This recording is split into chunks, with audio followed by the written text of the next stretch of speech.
Welcome back to CanHammer, everybody, your source for AOS from the Great Wide North. Tonight's episode, unboxing and review of Malign Sorcery.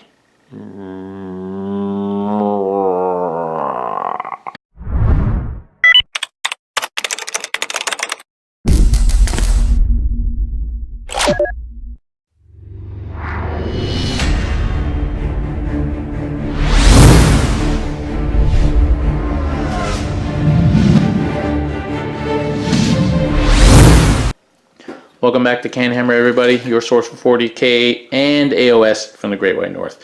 We are going to open the Malign Sorcery box today. I'm joined by Phil. What's up, Seraphon?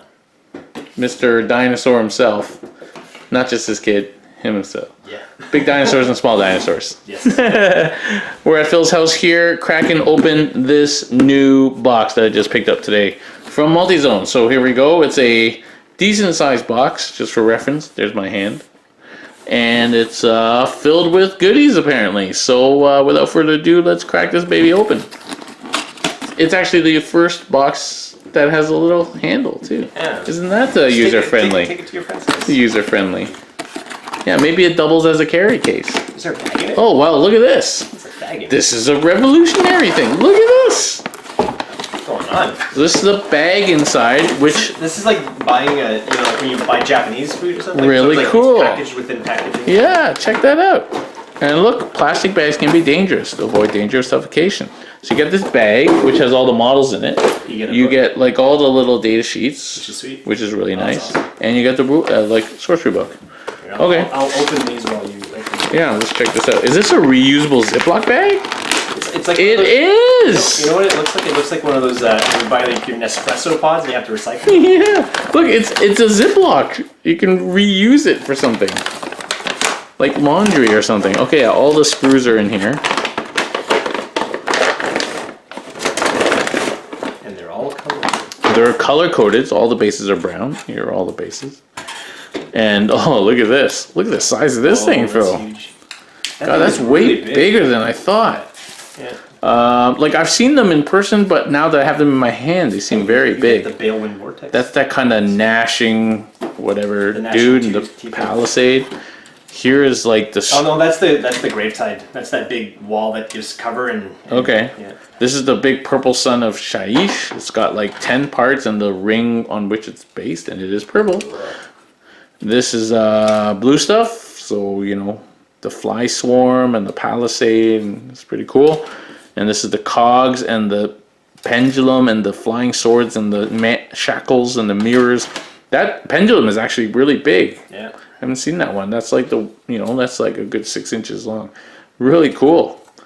And of course, these are either just one piece, so that's one piece, or very easy to put together. Apparently, you can get all this done in like 5 minutes. This Flaming Skull thing is pretty sweet. And then here we got all the little cards here, which is pretty cool.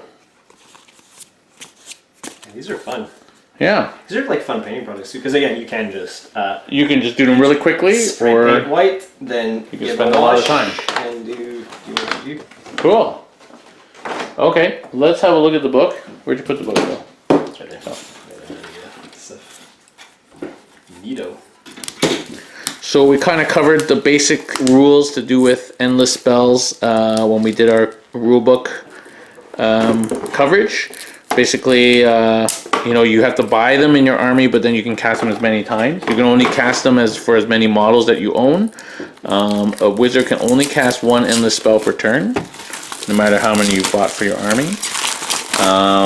And you cast them like normal spells, and you unbind them like normal spells. And if they go off the edge, then yeah. Here we go. I think this is just the show you how to put everything together. Oh, what's that cage? I was curious about this, like the Purple Sun's cage thing. Oh, it's just the structure. It's just a structure, and then you add stuff to it. Oh, Yeah, cool. Yeah, pretty cool. Smart way of building this stuff. All right, this Malign Sorcery book is 88 pages. Let's we can come down a little bit now. Focus.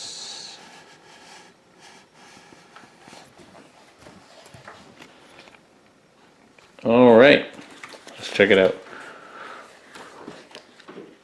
So some more fluff about magic and you know, the elements from which they draw magic, blah blah blah.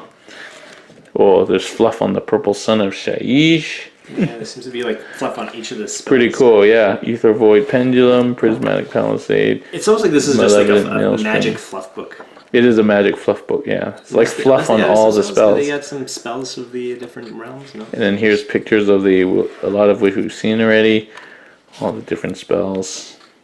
I think this is going to add a lot of flavor, if nothing else. But actually, I think good use of endless spells is going to be key. Yeah. I think it's a nice. Oh, here, nice painting guides. Pretty cool. Right in the same book, how to paint these things up. And you did really see nice. like they have like all those like endless faction specific endless spells too, right? Like the Stormcast are getting 3, Death's getting next 3. 2 weeks from now, Yeah. Death and Stormcast getting like 3 or 4 faction specific ones, which would be it's pretty really cool. sweet. Yeah. Conjurer's Compendium. All right, so this is what you do. So all your rules. Yeah, so this is we already covered in the other one, but basically how they work. Predatory spells can move. The person who's going second gets to move it, and then you alternate. Blah blah blah. As we've gone through those already. Battle like plan. Yeah, spell battle plans, pretty cool. Spell battle plans. How does this work? It's just like extra missions. if Just you wanna extra use them. missions, Yeah, if you eh? want to use them with the spells. And I think it just like you kind of build a list to play these things. Cool. Because Okay. Yep, there's like another 6 battle plans here. it's kind of fun. Pretty cool. Skirmish on the Realm's Edge. If you want to play a game or an entire campaign of Skirmish, because Skirmish really didn't do anything when it came out, right? Nobody played it. Time too, right? So Yeah, nobody played it. Anyway, there's a whole bunch of weird that rules. They put the skirmish rules in in the spells. Yeah, Like, Skirmish Here battle plan. you go. Edge of backseat. No, never mind. Yeah, this is Skirmish, and then there's Path to Glory, and a whole section of the spells book on spells of the There we go. realm. This is actually something I was looking at there. So if you're fighting a battle using the Realm of Battle rules, so like if you're picking a Realm of Battle, then you will know extra spells from here. So that's interesting. Extra Yeah, spells. these are actually really interesting. I remember like hearing about this, like because each realm has essentially 6 extra spells. Right? Yeah, well, let's look at this. that. You're talking about like Nagash doing like a bazillion spells. I mean, if you play this within these realms, Only if you're playing in the realm of Shaiish. So, so you can pick Word of Ending, blah blah blah. Anyway, that's interesting. yeah. Because I remember there was talk that you could essentially in your army list writing, you could tailor. You could basically choose the realm that your army is from, and then have access to these spells. But I mean, I don't know if that's an official rule or if that's in there. But I remember hearing a lot of talk about that, and I thought that seemed like a really interesting way of customizing your army, right? So if you're like, if you're Death Army, from there you have access to these spells. Your opponent might not have access because they might pick a different realm to be from. So Knights Touch. Casting value 8, friendly unit, ignore all save modifiers. beautiful. Which Night Shroud already does. Soul Shroud, casting value 6, friendly unit, is not affected by other spells. Unnatural Darkness, casting value 6, subtract 1 from hit rolls for attacks that target that unit. -1 to hit, pretty sweet.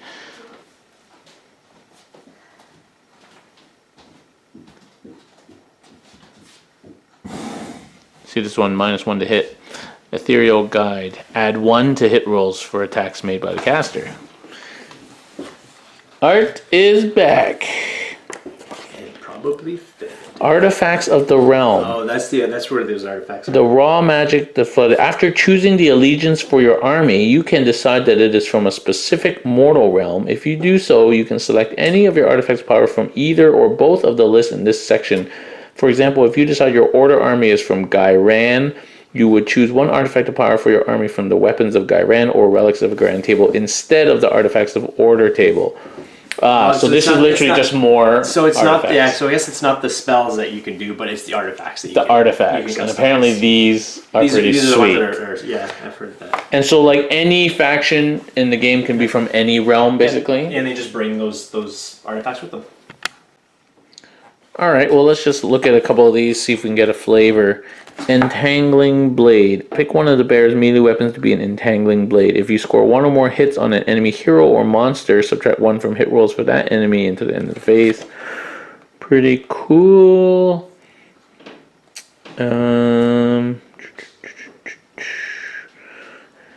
Arboreal Stave. At the start of the combat phase, pick an enemy hero within 3 inches of the bearer. On a 5+, that hero cannot make a pile-in move. Interesting. Gyropian Gauntlets. The bearer can move an extra 3 inches when making pile-in moves. Yeah, I feel like this is a section that's going to be worth having. Yeah, having a really close look at once you know what army you're playing.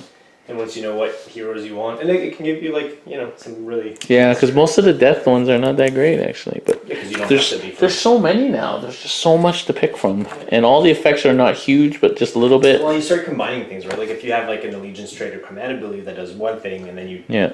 It was like the Sylvanet had that reroll ones or more rend thing, and you start adding one thing to another, then all of a sudden you have like. Blade of Endings. Pick one bearer's melee weapon. If the hit roll is a 6+, add 2 to the damage. Nice. Pretty sweet. Banshee Blade. Each time you make a hit roll of 6+, roll 2d6. If it's greater than the bravery, you inflict an additional d3 mortals.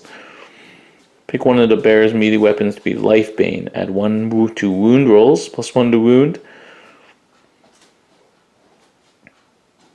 Subtract 2 from the hero's movement. Pretty cool. Relics of Shaiish. So that's weapons of Shaiish. This is relics of Shaiish. Oh, there's weapons and relics? Yeah, so this one, Crone Hair Fetish. Add or subtract 1 from the result of the roll on the Shaiish Realmscape features table. Sepulchral Plate. 6+ feel no pain, basically. That's pretty sweet.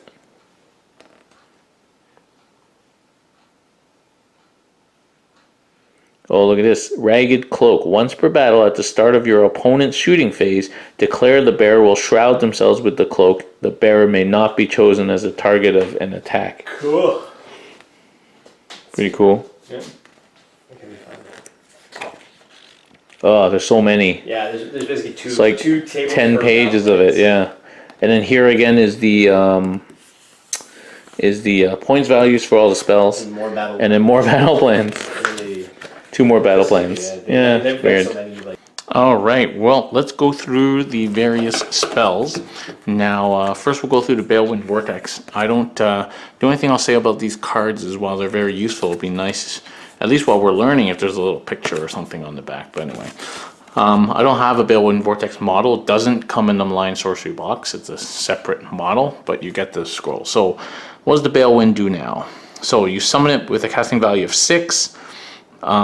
Wizards with a wounds characteristic of 9 or more that are part of a unit of 2 or more models or that are already on a Balewind Vortex cannot cast the spell. So no big things can cast it, and nothing if it's in a unit.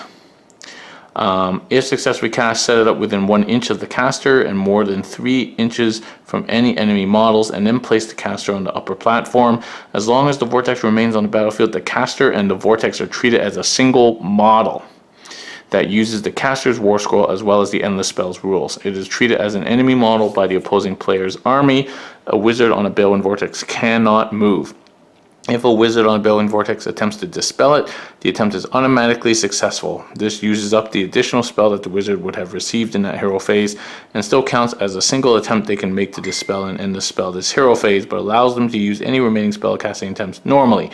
If the wizard on the Balewind Vortex is slain, then the Balewind Vortex is immediately dispelled and wizard removed from play along with the wizard. If the vortex is dispelled and the wizard on it has not been slain, set the wizard up within 6 inches of the Balewind Vortex. Blah, blah, blah. Against the Etheric Wind. Add 1 to save rolls for a wizard on a Balewind Vortex. Arcane Invigoration. A wizard on Balewind Vortex can cast an additional spell in each of their hero phases and can add 6 inches to the range of any spells. Cool. It's pretty good. I can't put Nagash on here, obviously, but, pretty good. All right, Emerald Life Swarm, which I believe is this one. This kind of swarm of dragonflies, basically. There it is. Well, let me get a model for comparison. All right, here's the Life Swarm compared to a Crypt Horror, which is a pretty big model. There we go. And compared to a Moonclan Grot. There we go. So, what does the Emerald Life Swarm do? So this is a endless spell that's Guy ran, keyword. It's 6 to cost. Set it up within 15 inches of the caster. It's a predatory spell. It can move 10 inches and all the endless swarms fly. After this model is set up or after it has moved, pick a unit within an inch of it, and it basically allows you to heal D3 wounds or replace slain models equal to that number of wounds that you rolled. And if your battle is excuse me, if your battle is on the realm of life, roll D6 instead of D3. Okay, that's okay. It's not that great. Let's see how many points. I'll have this open. Okay, so the Balewind Vortex is 40 points, and this Life Swarm is 60 points. Okay, let's carry on to the Chronomantic Cogs, which I believe are these. Pretty cool. These kind of gears that are dissolving in ether. And here's the approximate size, so it's taller than a Crypt Horror and a lot bigger than a Grot. Okay, Chronomantic Cogs. Summon value of 7, so a little bit harder to cast. Set it up within 12 inches of the caster. It is not a predatory spell.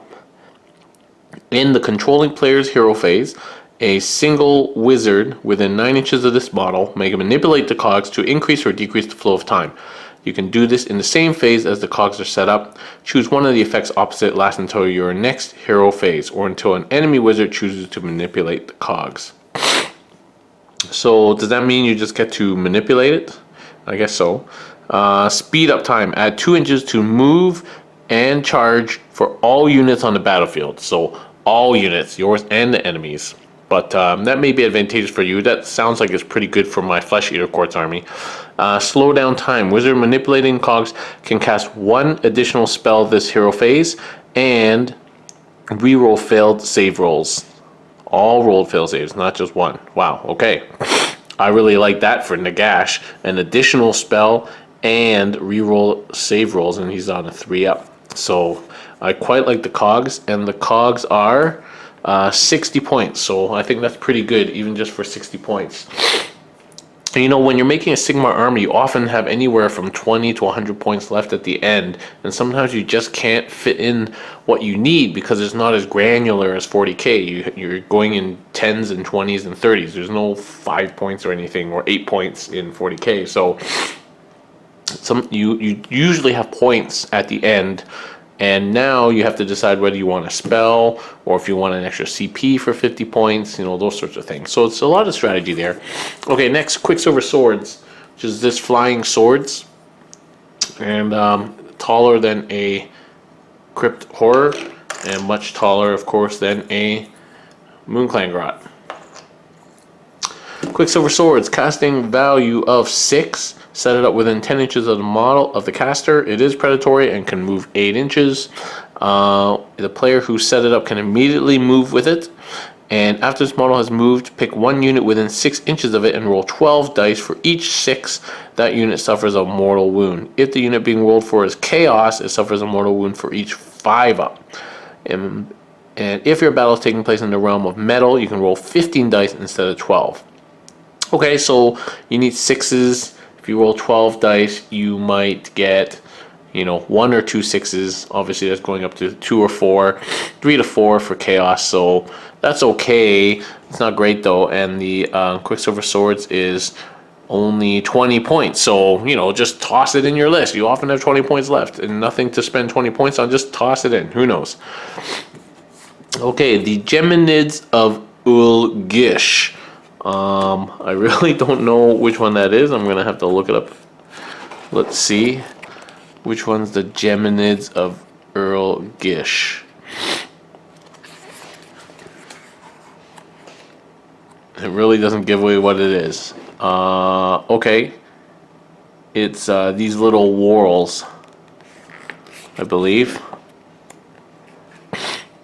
Let me just confirm with the pictures.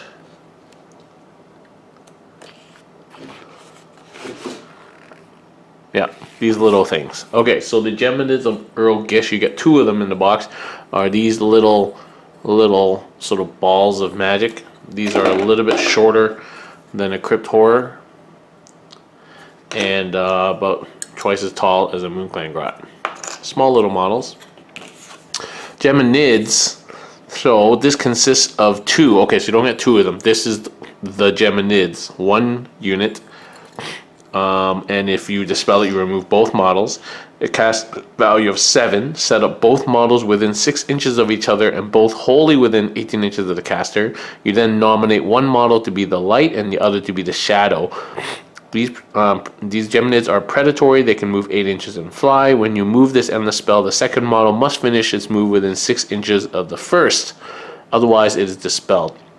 When this model is set up, player setup can move with it. After the Shadow Geminids has moved, each unit that has any models it passed across suffers D3 mortals. In addition, subtract 1 from the attack's characteristic of melee weapons to a minimum of 1. After the Light Geminid is moved, each unit that any models passed over suffers D3 mortal wounds. In addition, subtract 1 from hit rolls for each unit that has any models it passed over. Okay. So if you pass both over a unit, you're going to do 2d3 mortal wounds, -1 attack, and -1 to hit. If your battle is taking place on the realm of light, you can reroll the dice to determine the number of mortal wounds. And if your realm takes place on the realm of shadow, you can reroll the dice for the other one. Okay. And these duders are only 40 points. So you just go boom, boom, boom, 2d3 mortal wounds, -1 attack, -1 to hit. That's pretty decent. I don't mind that for 40 points. Okay, next is the Umbral Spell Portal, which I think is these 2 portally door mirror looking models, which are just a bit taller than a Crypt Horror. And the Grot actually fits right through the portal. Okay, so these dudes, so it's a single spell again, same like the other one. Casting value of only 5, so very easy to get off. In fact, Nagash at full strength auto casts that. Set up the first Umbral Portal wholly within 12 inches of the caster, then the second one wholly within 18 inches of the first portal. So you could cover a total of 12, 18, 40 inches, 30 inches with this. If a wizard successfully casts a spell within 1 inch of a spell portal, the range and visibility of the spell can be measured from the other spell portal. Pretty cool. If a predatory endless spell finishes within 6 inches of an Umbral Spell Portal model, remove it from the battlefield and set it up again anywhere within 6 inches of the other spell portal. Okay, so you can target and measure from the other one, and endless spells can like teleport through it. If your battle is taking place in the realm of shadow, the second Umbral Spell Portal model can be set up anywhere on the battlefield instead of within 18 inches. Oh, okay, that's pretty sweet. And this little thing is 60 points. Lots of people think this is really good. I guess it depends which other spells you're going to be using. Cast a spell. Okay, not an endless spell. So endless spell, basically the range just becomes great. But you know, then your opponent can do the same to you. You have to be within an inch of it to cast though. So I think that could be useful. It's going to take some finesse to use, that's for sure. But seems like it could be very good. Okay, next is Soul Snare Shackles, which are obviously these things. These 3 kind of shackle models, which are of medium height, about half the size of the haunter of the courtier of the horror, and just over the height of the Moonclane Grot.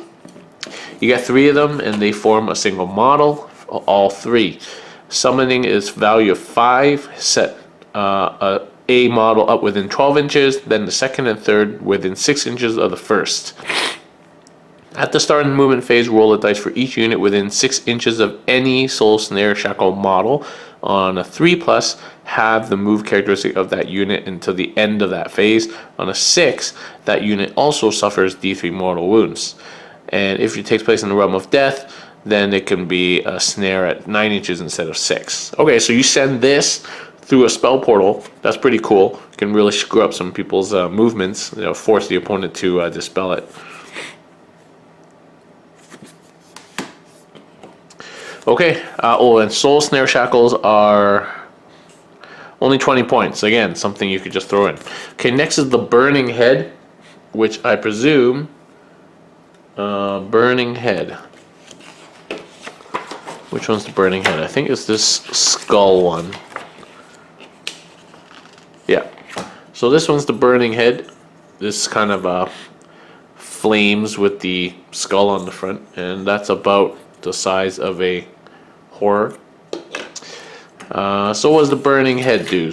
Let's move these shackles. So the Burning Head, summoned for casting value of 7, set it up within 3 inches of the caster. It's predatory and moves 9 inches. It can move immediately. After this model has moved, each unit that has any models it passed across, and each other unit that's within 1 inches of it at the end of the move suffers D3 mortals. Reroll hit rolls of 1 for attacks made by units while they're wholly within 9 inches of this model. That's interesting. Okay, so it gives you buff as well. And adds 1 to the number of mortal wounds if it's in the realm of fire. Okay, so that's interesting. It gives you rerolls of 1, but then you're literally playing with fire, and your opponent could do a bunch of mortal wounds to you. And this little thing is 40 points. So, okay. Next is the Malevolent Maelstrom, which I believe is this one. This kind of ball of, souls, I guess. This is about the height of a crypt horror. This ball of souls is a Malevolent Maelstrom. Summon it for casting value of 7. Set it up within 18 inches of the caster. It's predatory and can move 8 inches. If the wizard successfully casts a spell within 12 inches of the Maelstrom, that spell is not unbound. The Maelstrom will attempt to steal the energy of the spell. Make an additional unbinding roll for that spell. Reggie. Make an additional unbinding roll for that spell. If this unbinding roll is successful, the spell is unbound and 1 energy point is allocated to this model, the Maelstrom. In addition, 1 energy point is allocated to this model for each unit destroyed within 6 inches of this model. So it soaks up unbound spells and dead unit energy. Morbid Detonation. At the end of each battle round, roll a dice for each Malevolent Maelstrom and add the number of energy points to that model to the roll. On a 7+, that Malevolent Maelstrom explodes. Each unit within 3d6 inches of the model that explodes suffers D3 mortal wounds. The model that exploded is then dispelled. And you get additional energy point at the start of the round if you're in Realm of Death. Cool. That sounds pretty fun. The question is who's going to play chicken and leave it to build up or unbind. So that might be a little fun thing to play. Malevolent Maelstrom is only 20 points. So you can, again, just throw it in to your list. Okay, next is the Ether Void Pendulum, which is obviously this one. It looks more like an axe than a pendulum, but there you go. It's swinging with flames behind it. It is twice the height of a horror and 6 times the height of a grot. Pretty tall model. Okay, so the Ether Void Pendulum, cast value of 6, set it up within 6 inches of the caster so it points lengthways in the direction you wish it to move. So I guess like in this direction. It can move 8 inches and fly. It's predatory. When the model is set up, the player can immediately make a move with it. Scything Blade. After this model has moved, each unit that has any models that pass across and within 1 inch of it at the end of the move suffer D6 mortal wounds. So that does the most mortal so far. Whenever you set up an Ether Void Pendulum, you must place it lengthways in the direction you wish it to move. Whenever it moves, move it in a straight line in that direction. And I guess eventually it will go off the board. Okay, not so bad. It is 40 points. Next is Prismatic Palisade, which is this baby, this kind of crystalline wall. It's not that tall. You can see a Cryptora behind it, but it is fairly long, as you can see here. Little sausage shape. Reggie, don't eat my Ether Void Pendulum. Alright, Prismatic Palisade is a casting value of 5. Set it up wholly within 18 inches of the caster. At the start of each turn, roll a dice for each unit within 6 inches of this model. Only 5 plus -1 to hit rolls for attacks made by that unit. So it gives you a -1 to hit. Dazzling Brilliance. A model cannot see another model if an imaginary straight line drawn from the center of its base to the center of the other model's base passes over this. So it blocks line of sight. If your battle is taking place in the realm of light, add 1 to rolls made to determine if the unit is affected by the blinding light. Okay, so this might be very useful for certain armies. For a casting value of only 5 and a bargain price of only 30 points, you can literally just slap this down and make something out of line of sight to hold an objective or protect a character. Very useful. That is definitely something that's nice. Okay, next we have the suffocating grave tide, which is this wave of, skulls and stuff. Yeah, and this again is about half the height of a horror, and maybe 5 horrors across, and that wide. This thing, casting value of 6, wholly within 4 inches of the caster. It is predatory and moves 8 inches. You can immediately move it, pulled to the grave. After this model has moved, each unit that it passed across suffers D3 mortal wounds. In addition, subtract 1 from the bravery of any models. When a missile weapon targets a unit that has all of its models within 1 inch of this model, the target unit receives cover.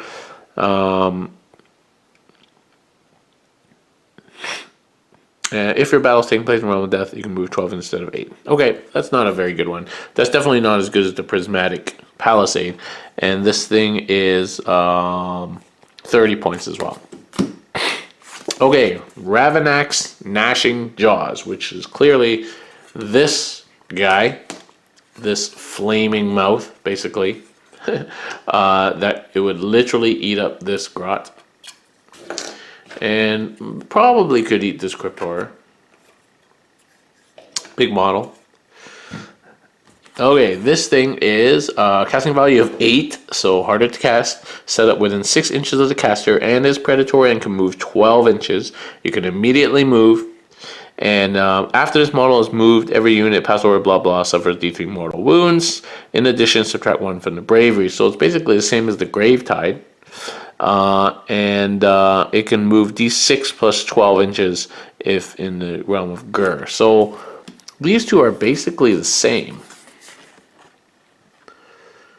The only difference is casting costs and movement speed.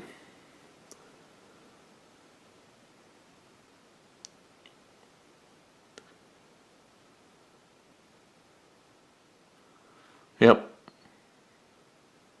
Yeah, it's exactly the same.